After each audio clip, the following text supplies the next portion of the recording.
welcome to Generally Divided. This is a YouTube podcast channel where you hear two different perspectives, two different generations talking about your favorite topics and the general topics of today.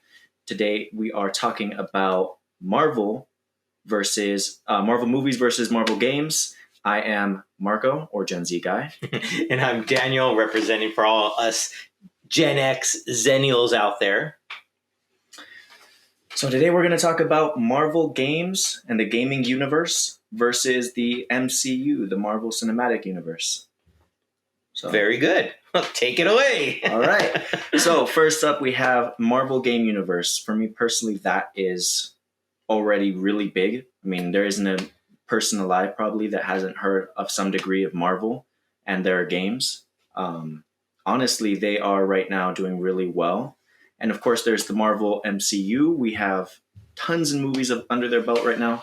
All of them, every single one, interconnected in some way, in some multiversal connection.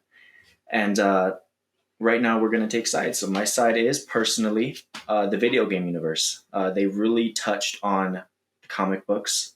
They can use and utilize the actual storylines from the comic books, the great big monsters, the graphic fights, and the different characters from every, universe. Every comic book has their own take on the character. Like Guardians of the Galaxy, there's tons of comics, and there's tons of different versions of those characters. And the video games can really touch on those in a way that the movies really don't have access to. And what's your opinion on it? Well, see, I grew up. My first Marvel game, I think, is probably an older X-Men game. I think it was on Sega Genesis. And playing as you get to choose which X-Men character you wanted. I always chose Wolverine or Gambit. They were probably my two favorite. So when I think to them, I think the video games, and now you compare it to the video games nowadays with like the Avengers game or Guardians of the Galaxy or what other video games are out there? Those are the two major ones, right? Spider-Man, actually. Oh, Spider-Man. Yes, sorry, I forgot. Spider-Man and Miles Morales added into that. Yes, the Marvel Video Game Universe, or MVGU, I guess, if it has a moniker, I don't know. It is great. And it is, I'm sure, what you argue about how immersive the storylines can be and how it draws you in because you're controlling the character. But for me, I prefer the MCU, the cinematic universe, because I like to watch the stories unfold. And maybe I don't want to have to push a bunch of buttons all the time to beat up the enemy just to get the story to progress. I want to watch it. Just like when I'm reading a comic book, I can flip the page at my own speed. I don't have to go through a series of steps to get to the end of the book. I could just read it. Whereas the movie, they have a wide variety as well. I mean, there's over 20, I think, Marvel movies in the Marvel universe. And that's not even counting X-Men or Blade or some of the other Fantastic Four or Ghost Rider that are not in the MCU, but are still Marvel-related movies. So I think there's just as many characters on screen that are in the video games. Yeah, now Marvel is getting pretty much all their pieces together. They had it kind of scattered for a while, which made it really hard, especially trying to get Spider-Man back into, the MCU, keeping him there and not losing him. Now, do you know why that was like that? Because Marvel originally, from what I had learned, had given Spidey to Sony. Well, given is kind of sold. They sold them. They sold the title. When Marvel Studios first started out, they were a real small production company, right? They didn't have the resources to properly tell Spider-Man movies, right? So they sold the rights, the cinematic rights, to Sony so that Sony could produce Spider-Man 1, 2, 3 with Tobey Maguire, then The Amazing Spider-Man with Andrew Garfield, and even Spider-Man Homecoming, Far From Home and No Way Home. They're still Sony products. They're just now But now able to come into MC MCU. Marvel has more rights to bring them in, or they're sharing rights. I think Sony's still doing the distribution part of it. They're getting that money, but they're able to use that character back into the MCU. Where was I going with that? It's the old guy. But I think the MCU now has more potential and a bigger reach. Now, I know this is hard to hear. Someone who plays video games and prefers it more has more reach than the video games do. No, you're absolutely correct. I mean, in this day and age, we have a lot of people at home. I mean, me personally, I know it's either video games, or movies, popcorn, and hanging out. And always for me, a good go-to is Marvel movies. But yeah, again, in my opinion, I honestly feel Marvel's catching up to the games because Marvel now does have a big reach of all the characters that they want. They finally got Fox back, so they're finally getting all those characters, and they're trying to figure out what they're going to do with them. They have Spidey get connected into the universe. They even have Tobey Maguire and Andrew Garfield connected into the universe in their own. So Marvel way. you're agreeing with me then that the MCU is better than the MVGU. Honestly, no, I don't feel it's better. I feel it lacks its comic book origin because a lot of the characters they tell from their perspective. I feel there's very few characters in there in the actual Marvel that align to how a lot of us who read the comic books, a lot of us who grew up reading the comic books, remember the characters, and that's fine. A lot of the games tell a different story, and a lot of the games tell their own version of the character. The Amazing Spider-Man for PS4, that one told a completely original story with Peter Parker being already an adult, having defeated his villains, and the whole premise of his story was having to mentor someone else and kind of passing on his mantle as Spider-Man, so he can live his life. But still, at the end of the day, they always remember to connect the Easter eggs, the jokes, the hidden references to not just Peter Parker and Spider-Man's origins, but they also connect it to all the other stories.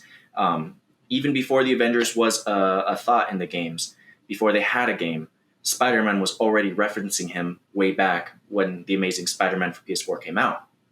And you can find that again in the Avengers referencing him in his game to the point where now we actually have access to Spider-Man, Black Panther, Hawkeye, all the characters coming into an actual Marvel game, giving people access to a Marvel game universe. So you're saying that all the video games are connected somehow? Yes, and it's even more prevalent in Guardians of the Galaxy. That game I recently played. I beat it twice in the past time I've had it.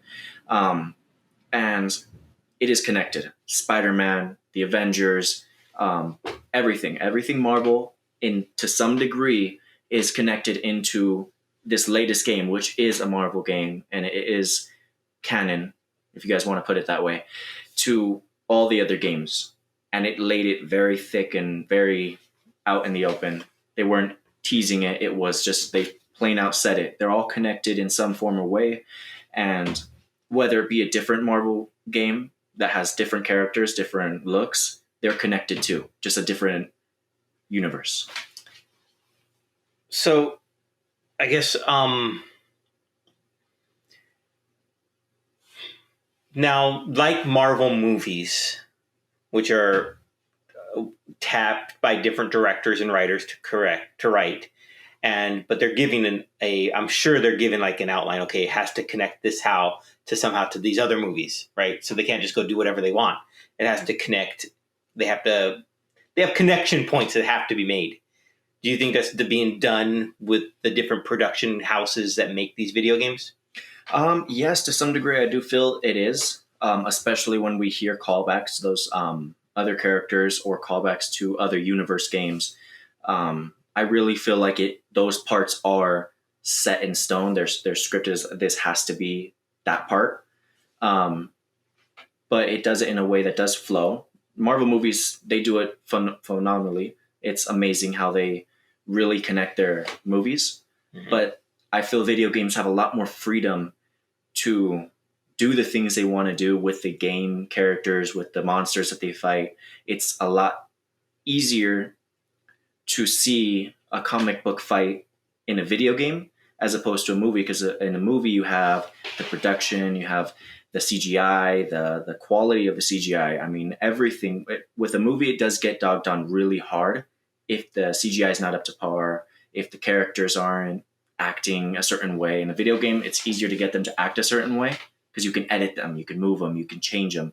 And when you have the actors that actually portray the characters for you, for those cutscenes and for those to get the character to look a certain way, you're still not really seeing the person behind the mask. You're seeing what the game wants you to see and how it wants you to see them, which I think it gives the video games a little bit more ease than the Marvel movies do. I think you're wrong, but okay. I think it stems back to the fact that MCU was really more prevalent before the MVGU came on board with its higher quality games, because we have, I think, the MCU put a interpretation of who Iron Man is, who Thor is, who Captain America is, Hawkeye, and all those major characters, the Hulk even. They put an imprint on us. So now the MVGU, the Avengers game, and Guardian. I haven't played Guardians of the Galaxy, but Spider-Man. I think the fact that those characters look a little different, I think the big thing is they sound different than what we're expecting. So as an enthusiast to both video games and movies, I'm already biased towards what I like with the MCU. So it's always going to play a factor in my enjoyment of the video games. And I think that goes for a lot of people. The people out there who buy the video games, bought the Avenger game when it came out, were super excited for it because they knew, or they were expecting to hear Robert Downey Jr. They were expecting to hear Mark Ruffalo, Chris Hemsworth, Chris Evans, or Scarlett Johansson, or whoever else, but they weren't there. And it was a major letdown. It really was. For me, it was just a major, major letdown. I mean, I still play it. I got it. I have it. Haven't beat it yet, but I still play it. And I'm glad that they're adding in different characters, like you said, Black Panther, Hawkeye, Kate Bishop, because it's making it more fun to play. And you can dress them up in their MCU gear, but it's not going to be that movie. It's not going to be that big screen event. It's not going to have the $100 million production resources behind it. I mean, yes, you can have the video game. You can do a lot more with a lot less in the video game world, but it's not that big blockbuster that I was hoping for. Yeah, no, you're totally right. When it came to expectations of Robert Downey Jr., Scarlett Johansson, and everybody from the Avengers movies, mm-hmm. even I was expecting it to be Robert Downey Jr. and Scarlett Johansson. It was expected that those were going to be who we saw in the games, given that the game came after the movie. And you're right, a lot of people were disappointed. One thing I did see online was a lot of people really did not like the fact that it wasn't those characters. And, they have that right. It's totally, it's totally your opinion, totally your choice when it comes to who you like to portray a character. And for me, what I liked about the games and what I found that drew me into those games to beat them as many times as I did and go for all the trophies was the fact that it was telling its own story, and it was also retelling an old one. Comic book stories. It was giving new comic book characters more light, Miss Marvel. Mm-hmm. And it was giving them a new touch, because what people don't understand nowadays is that those actors we see in the movies, they're not going to act in every single movie forever. Mm-hmm. Unfortunately, Robert Downey Jr.'s contract ended. So did Chris Evans. And we're seeing a lot of the original, the OG Marvel characters dropping out. And we're starting to see them replaced with the younger blood. Yeah. Yeah, new blood. And for me, that what made it easier is the video game version of the Avengers, the video game version of Guardians of the Galaxy, because even Guardians of the Galaxy, they don't look like their movie counterpart. Yeah. They don't sound like their movie counterpart. You mean they didn't get Vin Diesel to go, I am Groot? No, they did not. Thank goodness. But they do give you the chance to, if you really want those skins. In the Guardians of the Galaxy, it's a lot easier than it is in the Avengers game. I think they really listen to their audience and their viewers and their customers. With the Guardians of the Galaxy game, they made them a lot easier and a lot more accessible, which I really do hope that Marvel's Avengers game does do. I really do hope that they continue to listen to us and they really listen to the voice of the gamers, because we really do want it to be more accessible to everybody, because that's what people are expecting. And I get that. But at the end of the day, they're not the same characters. And in future Marvel movies, those characters are going to be cameos. They're going to be callbacks, flashbacks. Mm-hmm. I mean, it's really sad. We lost Stan Lee, and he no longer gets to cameo in the Marvel movies. Now he is just a picture in the background. He's a voice from his recorded Excelsior, yeah, his callbacks.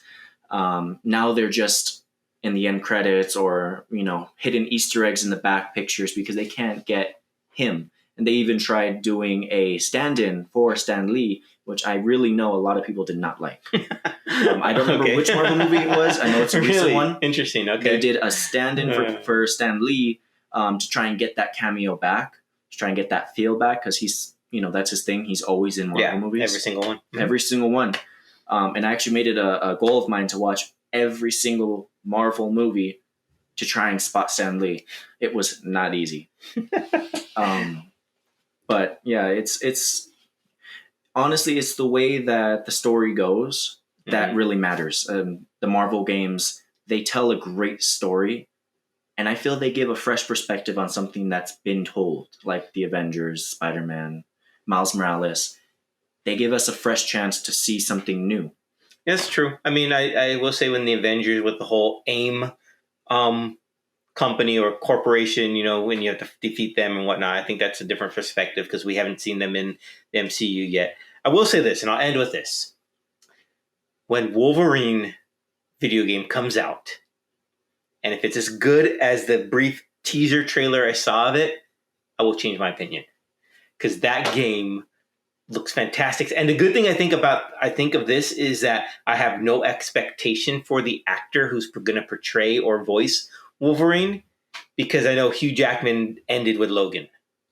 So I know that he's off the picture. So whoever they get for that to provide the body type and the voice for the movie, the game Wolverine, it's going to be epic. And I am so looking forward to Wolverine whenever it comes out, which means I'll have to get a PS5. So PlayStation reps, if you're listening, send me one. I need it so I can play, give you my honest feedback.